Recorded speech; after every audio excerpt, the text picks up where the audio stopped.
Good morning, everyone. Happy Wednesday. I will give 1 minute for everyone to roll in, and then we will start going, Boyd. Sounds good. Well, those who've already jumped in, feel free to introduce yourself in the chat. Make sure to change the chat setting to panelists and all attendees so everyone can see what you have to say.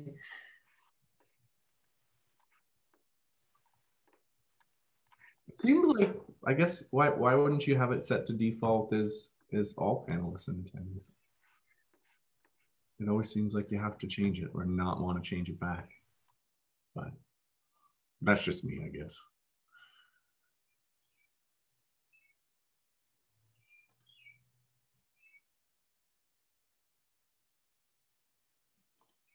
Good morning, Daryl.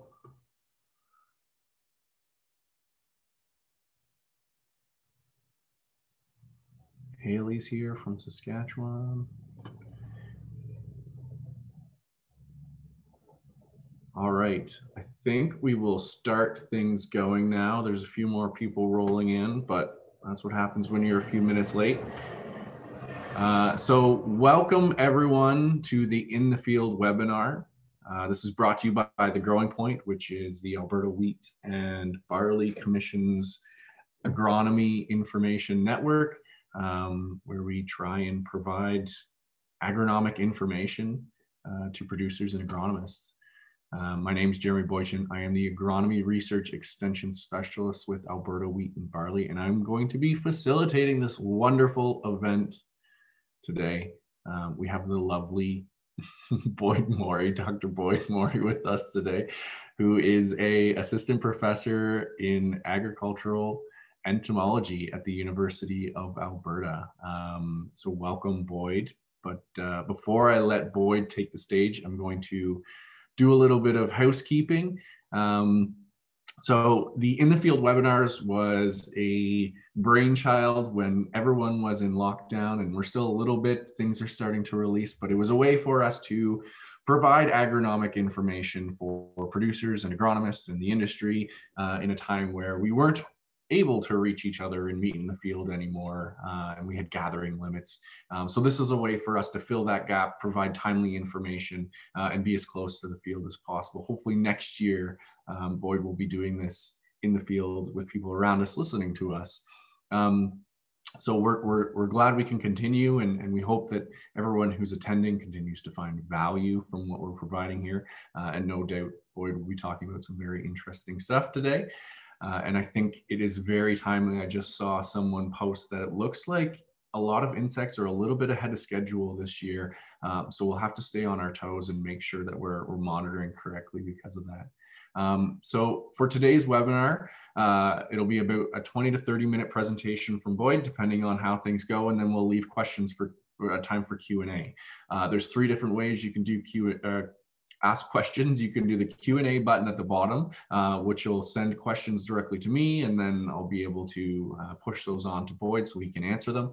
You can raise your hand, which gives me the opportunity to open up your mic, and you can ask questions that way, or you can use the chat function, and we'll be monitoring all of those and ask Boyd those questions either as they come up or through the session. Boyd, let us know what you prefer as we're moving through, depending on how you're feeling this day. If you'd rather get questions throughout the session, we can do that. Or if we want to save it to the end, we can do it that way. But feel free for the audience to ask questions throughout, and then whichever way direction Boyd decides, we'll work them that way. All of those options are along the bottom of the screen. So you can find them there. And if you're using the chat, make sure you change the to setting from all panelists to all panelists and attendees. That way everyone can see what you're asking, and there can be conversation around the topics as well. Feel free to share information on social media, mainly Twitter. That's what agriculture seems to work with mainly. I mean, I see a few people on Instagram, but use the hashtag The Growing Point. We'd love to see your engagement, and if you're enjoying the session and things you've learned, and feel free to tag at Alberta Wheat or at Alberta Barley. Boyd is also on Twitter, so you can tag him as well. And if you're feeling excited, you can tag me in there as well, and I'll I'll retweet you. So that is all I have to say. Now, you guys don't have to listen to me anymore. I will let Boyd take the floor. Thank you, Boyd. All right, thanks, Jeremy. Good morning, everyone. Glad to see that you're present here, although I can't see your lovely faces. So thanks for the invitation to speak today about wheat midge. So I thought I would have kind of two main sections. The first section we'll talk about biology and the damage that the midge can cause, and then we'll focus specifically on management. And in management, I include monitoring as well as other management tools that we have against wheat midge. So if you're not familiar with wheat midge, it's often referred to as orange blossom wheat midge.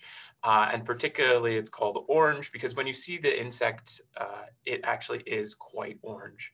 It is quite small, and we'll get into that in a little bit further. So most of the pictures, if they're beautiful and really nice, those are probably going to be attributed to Shelley Barkley, and you'll see who they are attributed to at the bottom of the screen. So here we go. Let's talk about midge, wheat midge. So biology and damage, I'm going to walk you through the life cycle of the midge here on the prairies, and then show you some pictures of the midge, the larvae, and the damage that it can cause. So here's a little schematic that was made up by Janet Knodel at NDSU, North Dakota State University. So midge here on the prairies have one generation per year. They overwinter in a cocoon in the soil, usually kind of the top 2 to 5 centimeters of soil. Within this cocoon, they're a late third instar larvae. So they'll overwinter in that stage.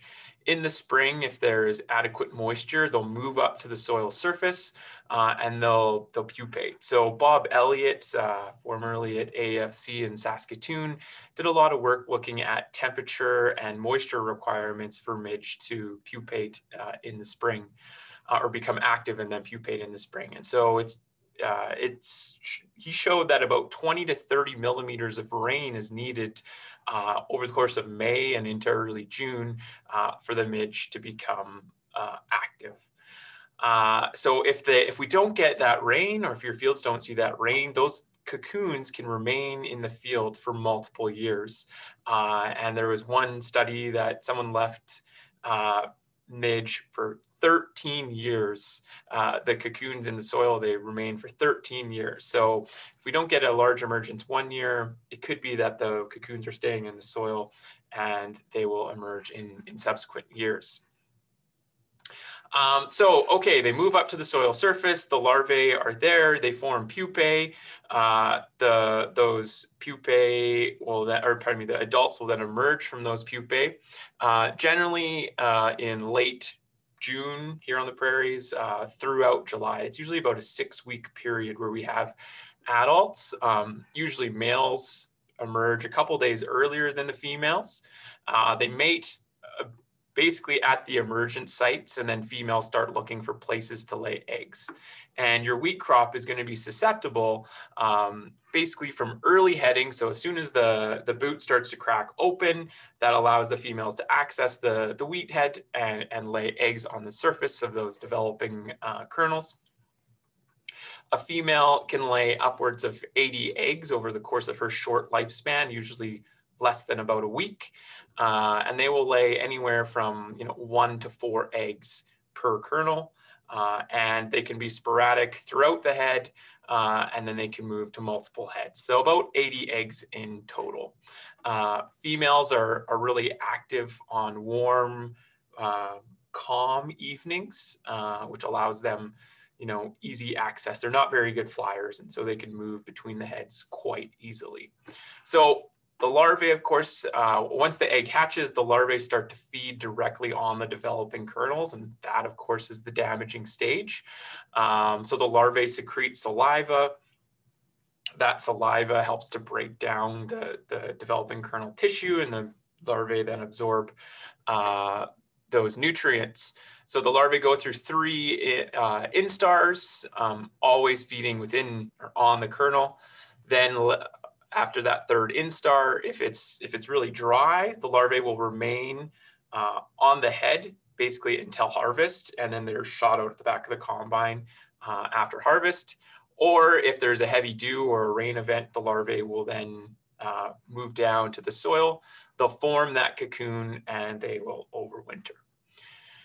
So what does this kind of look like? Well, here's a nice picture, again, by Shelley Barkley, of an ovipositing female. And so you can see here, this is a kernel of wheat. So these things are quite small, 2 to 3 millimeters in size, very orange in color. They have very kind of delicate legs. They're mosquito-like, but only about half the size of a mosquito, or even smaller than that. They have really big black eyes, one on either side of their heads, that almost look like it's almost their entire head. So the eggs, they remain in the egg stage for about 4 or so days, 4 to 7 days, and then they'll hatch and the larvae will feed on the developing kernels. This is kind of a late instar larvae, probably a second instar larvae that Shelley took a picture of. You can see this is actually its previous larval skin that it has emerged out of here on the surface of the, sorry, I'm just gonna turn on the laser pointer, here on the surface of this kernel. So this kernel isn't damaged, but as they feed on the developing kernels, they can cause quite substantial damage. So oftentimes they can destroy the entire kernel so you won't even see it, or they can cause this really shriveled, cracked, really deformed kernels, as you can see kind of all these different examples that Shelley has put together. And again, you're not going to see this in your harvest because most of these shriveled, deformed seeds will be blown out of the back of the combine. Here, just in comparison, here's a couple kernels, of course, that are completely undamaged. So it's this feeding that causes significant damage in the field, anywhere up to, on average about 15% yield loss from developing larvae. So there is both direct yield loss as well as downgrading in terms of quality.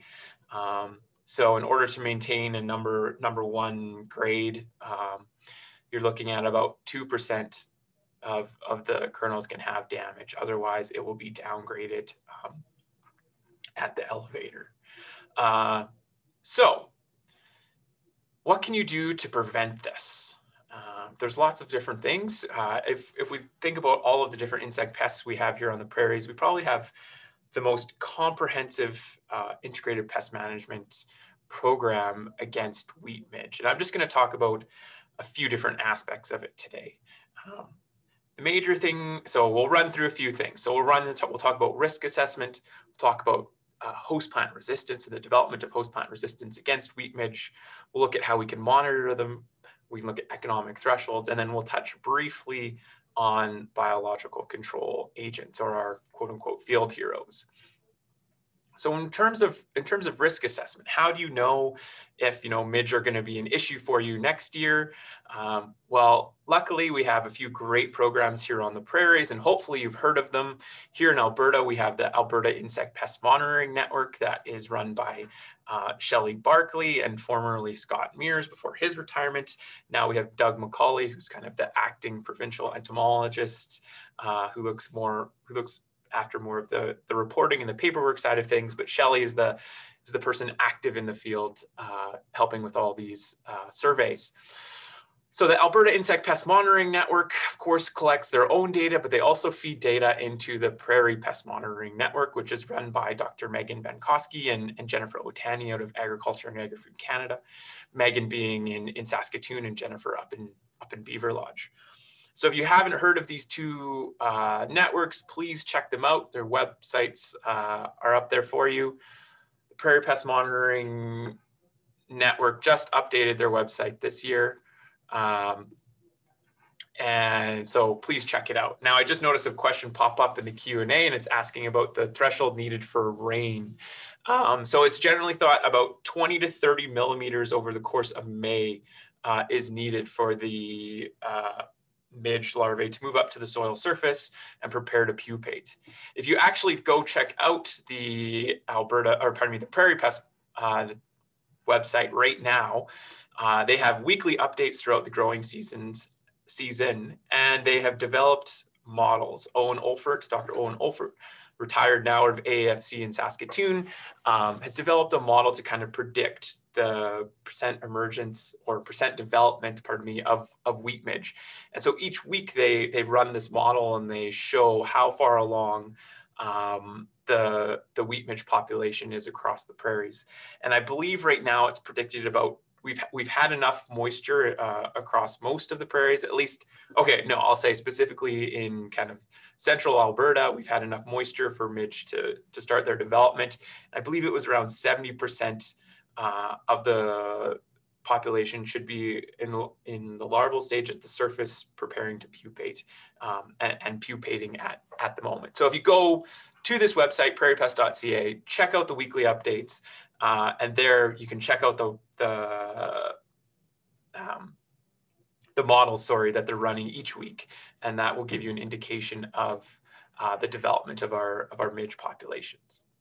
So with these two networks, they coordinate together and they collect soil cores each fall to look at the overwintering population of midge. And so Shelley gets all these cores in Alberta with the help of a lot of agricultural fieldmen, as well as other people in the industry, other agronomists and so on in industry. And then she goes through the soil, she sieves the soil, and she looks for cocoons. And Shelley actually dissects the cocoons to determine if they've been parasitized by a parasitoid, a wasp, that we'll talk about a little bit later. And then she basically looks at the number of viable larvae that are overwintering, and then they put out a forecast for the following year. And so if my slide will change for me, here's what it looked like in 2019. So green is good in this map, and there's very low infestations. In 2019, you can see widespread across Alberta, very low midge. Oh, sorry, skipped ahead. Very low midge populations. We saw a little bit of building in 2020, specifically kind of southeast of Edmonton here. And I'm sure a lot of you have seen the forecast for this year, but there was quite high populations overwintering in the soil last fall. And so they're predicting kind of higher levels in, Beaver County and Flagstaff County, I believe. So if you're in this kind of Viking, Irma, Lougheed area in Alberta, hopefully you saw this map, and hopefully you're potentially going to plant a varietal blend, which has the SM1 gene, which we'll talk about next. So this is one way it can help you to select what variety you're going to pick for the following year if you're worried about wheat midge in your region. And if you go onto the Prairie Pests monitoring website, they actually will have the wheat midge forecast for both Alberta and Saskatchewan. Saskatchewan, there's areas of it, if you're from there, that's also looking pretty high this coming year. And I have a slide at the very end if you guys are interested in that. So what can we do? We know we have a potential high risk in certain areas. What can we do to help prevent midge damage? And I've already alluded to this. We could use a variety that has host plant resistance against wheat midge. And so host plant resistance is conferred by this SM1 gene. We call this an R gene, a resistance gene. So it's very similar to a lot of the R genes if you're used to dealing with diseases or pathogens. But unfortunately for wheat midge, we've only identified one single resistance gene. This is this SM1 gene. So if the variety has it, it is sold as a varietal blend. And what this is that 90% of those plants will have the SM1 gene, and we have a 10% refuge. So 10% of those plants will still be susceptible. And this basically allows the midge population to still have some adult, or some of the population can still survive. But by allowing some of these individuals to still survive, we're reducing the potential for resistance to build against the SM1 gene. So we're keeping the midge population susceptible by including this refuge. So if you're not familiar with midge-tolerant wheat, please check out their website, midge-tolerantwheat.ca. If you're interested in growing a midge-tolerant variety, there is a stewardship agreement that you must sign. And basically, this is just saying that you will only grow, or you will only keep the seed for one additional year after certified seed. So basically, you have 2 years of seed. And this allows us to make sure that the refuge remains high enough within your seed each year to prevent, we call it virulent larvae from becoming widespread and being able to develop on SM1. So this is just a way to help preserve the SM1 gene and keep it useful. So with this 10% refuge, it's believed that, it'll take over 100 years for midge populations to develop resistance against the SM1 gene. And this isn't the only thing in the pipeline. There's researchers across Canada, Dr. Tyler Wist at AFC Saskatoon, working with several different breeders, Pierre Huckel out of the U of S, Kirk McCartney, now at the University of Manitoba. And they are looking at other mechanisms of host plant resistance. They're looking at things like hairy glooms, which may prevent oviposition by the females. They're also looking at different volatiles that the wheat is actually releasing and how that affects the attraction of the females to the plant and may reduce egg laying on those plants. So there hopefully is some more other options for host plant resistance coming down the pipeline, but right now the SM1 gene is our only commercially available resistance gene for you.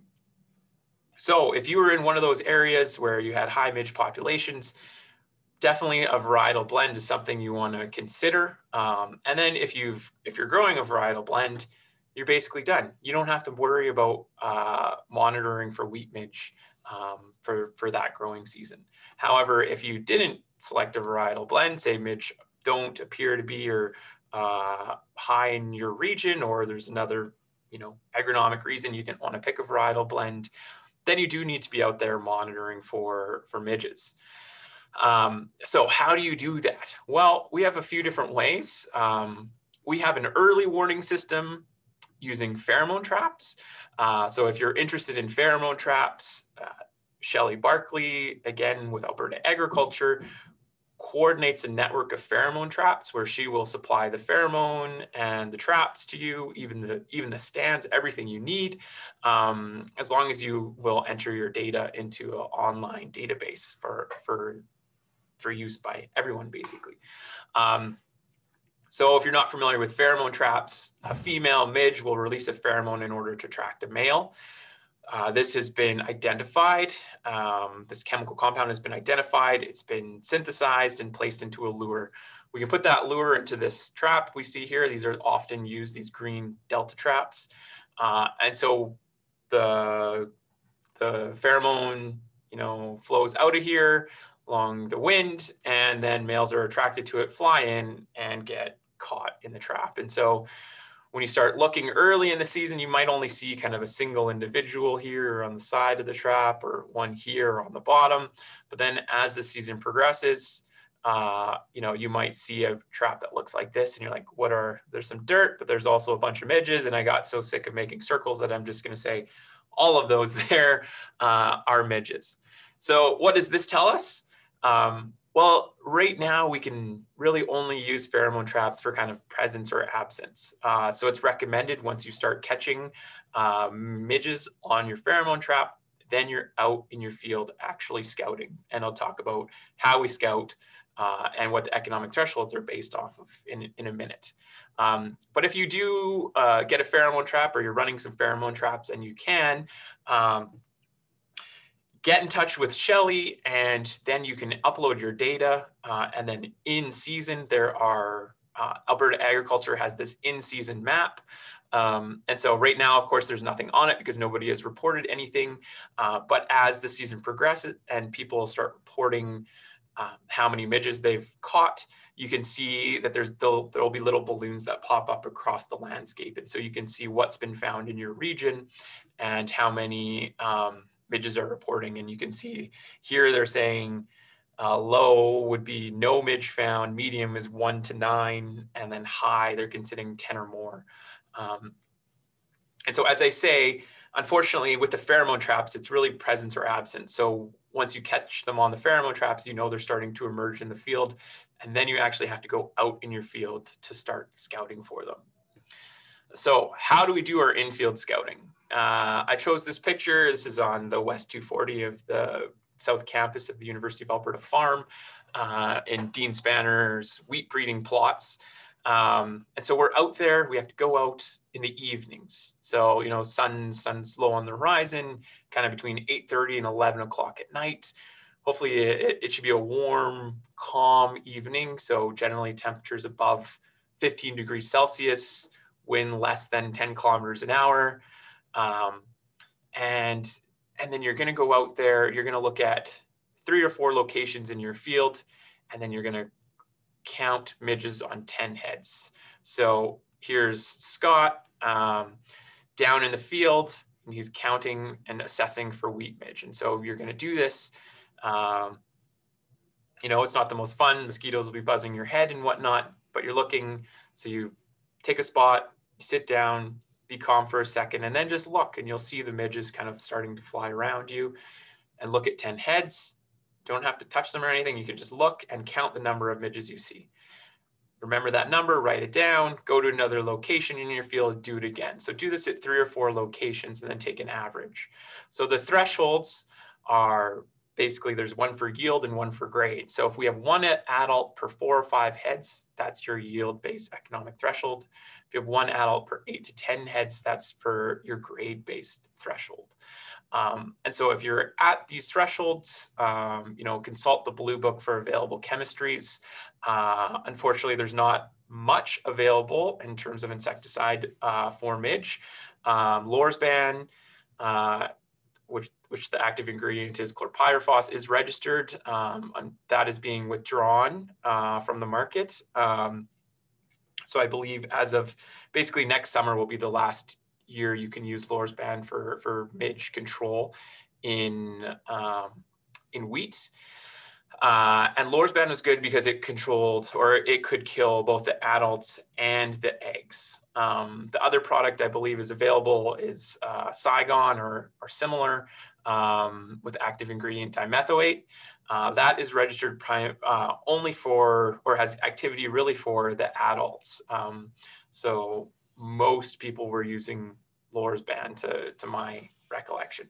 But so consult the Blue Book, or, you know, if you're in Alberta or Saskatchewan, the Green Book or whatever you call it there, the crop protection guide for those. The thresholds are there, as well as the products that are available for your use. So what does this look like in the field? This is a crappy iPhone picture, but here you can see, you know, there's roughly 1, 2, 3, 4, 5, 6, 7, 8, 9, 10, you know, a bunch of heads here, but you can see, maybe you can't so clearly, but here's one midge here, and here's another midge here.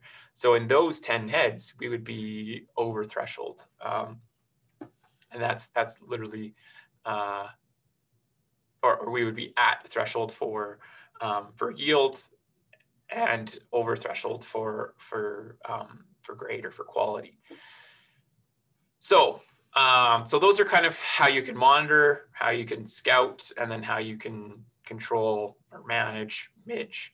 There is, of course, we have some natural enemies available to us that are out there helping us every year. And there's a biological control agent, a parasitoid wasp called Macroglenis penetrans. So this is a small little wasp here. The females lay their eggs in the egg of a wheat midge. And so the wasp larvae develops within the wheat midge egg and larvae, and then it actually overwinters in that wheat midge larvae in the soil, and then will emerge the next year. The adult will emerge the next year to, of course, lay eggs in more wheat midge eggs the following year. So this is a great biological control agent. This is kind of a classical biological control agent. It was introduced to help control wheat midge between 1990 and 2000, it's estimated that this little wasp alone helped save over $240 million in Saskatchewan. So it can be quite successful. Some areas we can get over 40% of the wheat midge population parasitized by this little wasp. But we also have other things that'll feed or predate on wheat midge. You know, we have generalists like spiders. We also have ground beetles. Dr. Kevin Floated down in AFC Lethbridge, but I think it was part of his graduate work, was looking at ground beetles in Saskatchewan, and he found 14 different species of ground beetles that would feed on midge larvae in the field. So, you know, when the midge are in the soil or on the soil, these beetles were coming around and they were feeding on them and helping to remove them from and kill them from the population. So we do have a lot of good things, good bugs out there that can help us control our wheat midge populations. And so, you know, we really want to be using our thresholds, our insecticide economic thresholds judiciously. So we're helping to preserve our natural enemies in the field. Okay, so just to wrap up, so I've talked about the biology and damage. I've talked about management in terms of risk assessment, varietal blends and host plant resistance. We've talked about economic thresholds, pheromone monitoring, economic infield scouting and economic thresholds, and now biological control. But if you're looking for more information, definitely check out, there's lots of resources specifically here on the prairies. So as mentioned before, we have the Alberta Insect Pest Monitoring Network. They have a lot of great information about not just wheat midge, but of course, all of our crop pests. Prairie Pest Monitoring as well. Network has a great website. There's also a campaign called fieldheroes.ca if you haven't heard of them. They have a great new resource about the beneficial insects that could be occurring in your crop. And they have good resources about scouting and whatnot for your fields. So definitely check that out. And then of course the other provinces, if you're listening from Saskatchewan and Manitoba, both of those provinces have great websites on insects. And then if you were listening in on or reading earlier on Twitter this morning at 10 a.m. throughout the growing season, if you look up the hashtag Alberta Bug Chat, a bunch of entomologists and people interested in insects, you know, chime in, answer bug questions. It's really facilitated by Jeremy and Nevin Rosano and Jen Walker at Alberta Pulse. And so we're just out there. If you guys have any questions about bugs, feel free to just use the hashtag Alberta Bug Chat and someone will pick up on that and we'll try and answer your questions. So with that, just thank you all for listening. Thank you to the funders of my research program. We're going to be out in the field tomorrow, setting up our wheat midge pheromone traps. And so my research program right now is funded by the major commissions here in Alberta, the wheat, barley, pulse, and canola growers, our canola producers commissions here. So thank you very much. And then of course, we've had some great help here. You know, our Alberta Insect Pest Monitoring Network couldn't happen without Shelley Barkley, who's in the field today scouting for cabbage seed pod weevil. Scott Mears was instrumental in setting up this network. He's now retired. And then Megan and Jennifer, who run the Prairie Pest Monitoring Network as well. So thank you for listening. I am happy to